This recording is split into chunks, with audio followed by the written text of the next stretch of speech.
15 PAGE. Reason 95. The various demigods of Egypt were of the lineage of ancient Atlantis. Other deities such as the African bees became part of the pantheism due to the power accredited to him by worshippers in Africa.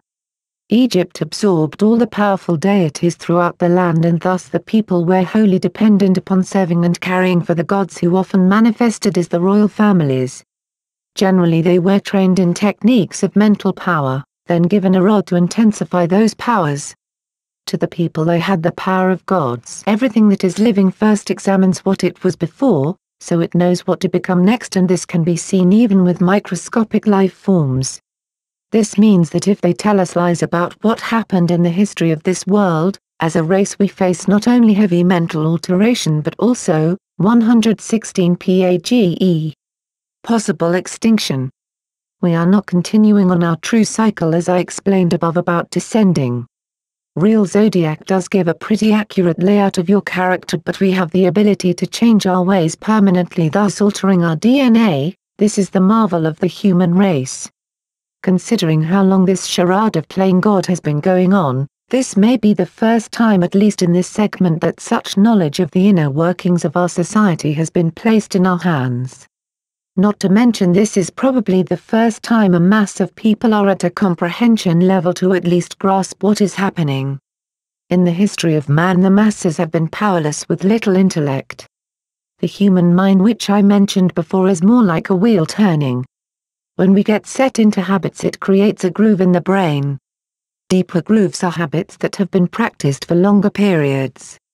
This is where terms like stuck in a cycle, or getting into the groove of things come from, since a cycle can also be looked at as a wheel. It has been also observed that it takes 22 days to make or break a habit, good or bad, which is the effect of allowing the grooves to flatten back out. So the human mind becomes a record with grooves playing oftentimes the same vibrational song every day. The first thing you realize during astral travel is that you are not the body, you are more like the alien on the movie Men in Black, that is very small but powerful, sitting in the operations seat of a giant body, something like an organic Montauk chair. The other thing you will notice when you look down upon your body is that obviously your memory and senses are not contained in your body because you are still using them. This is one secret of obtaining higher character, even if you have not astral traveled before. Knowing that you are not the body releases you from the many expectancies of normal life and gives you another framework, the soul, to build upon. When you have dreams, if you notice the sheer detail that is involved in the environment, you realize that we are a lot more than they are letting on about. We are capable of doing amazing things. There is even a part in our mouth that makes 3 different types of saliva for different situations. It becomes obvious that we are not in accord with the standard parts we have been fashioned with bells and whistles that we have not even explored. This knowledge of enhancing the body has been held selfishly by the elite alchemist, but now we are hacking Morpheus, and in a moment he will tell us everything. Most are completely unconscious of who they were in former lives. Sometimes we catch glimpses of it in dreams. Often smells and sounds remind us of something that we remember but cannot wholly identify. The Sacred Order of the Marys in fact had unlocked the secret of certain essential oils that had the ability to regress anyone smelling them into memories of their past. The loss of collective life memory has everything to do with how strong your spirit is when it departs from this world. We are living in a time where if you look deep enough you can find most of this information. This is all we need and possibly all we will get. I see it as useless to keep coming into lives in which we have no full knowledge of our previous experiences. The best advice I can give the reader is to begin to work on growing your spirit, which we will talk about as we go along. 117 PAGE. Symbols. The elite communicate in symbols and designs which are far more powerful than words. These markings are embedded in our consciousness and serve as triggers for various emotions and concepts. I will take this time to tell you that you should not become a warrior when you begin to discover what is going on and anger or vengeance moves you to combat it directly. You should always keep your weapons in your mind and not in your hand.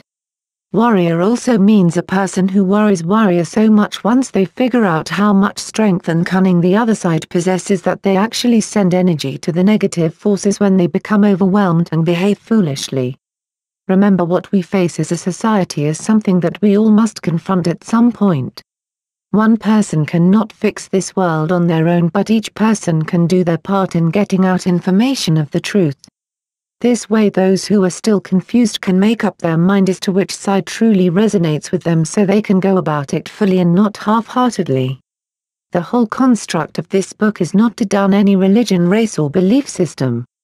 It should be seen as a detailed observation and not a judgment.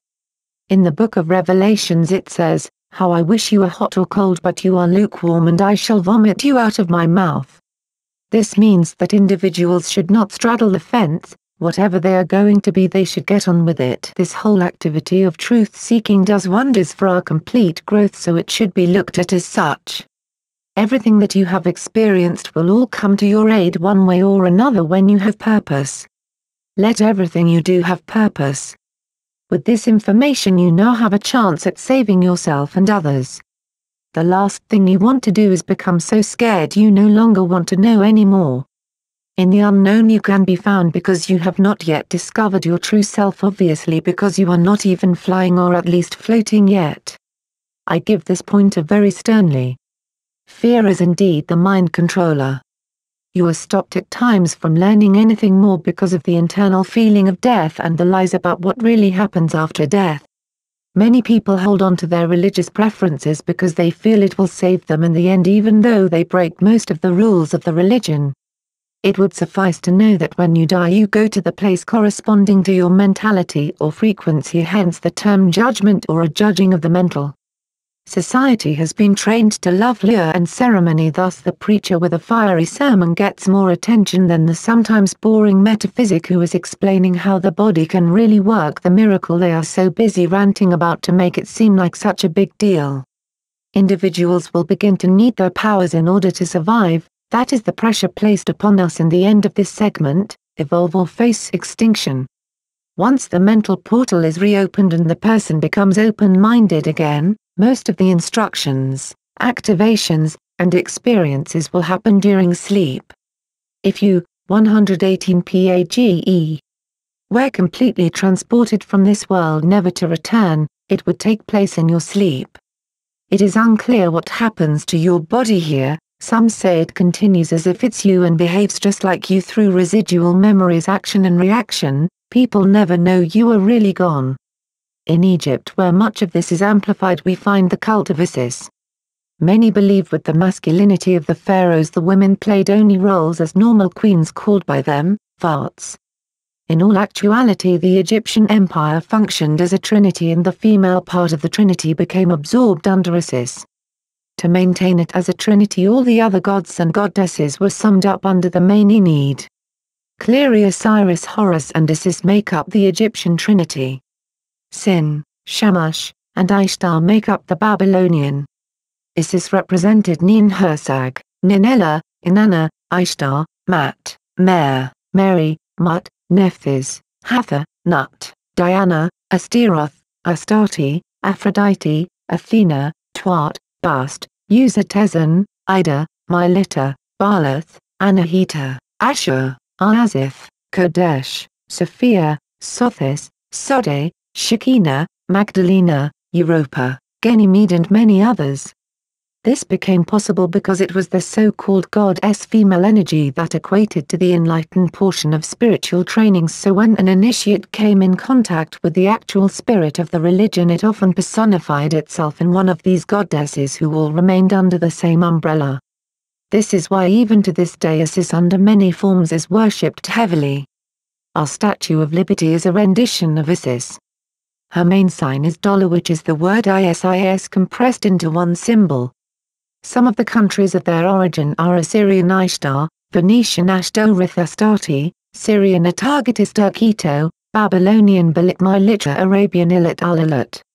Again their home is the asteroid Venus, Sirius, and the Pleiades. Their species seems to be completely foreign, hiding under the guise of illuminating warrior goddesses. In the ancient text it says a fragment landed in the river Euphrates shaped like an egg.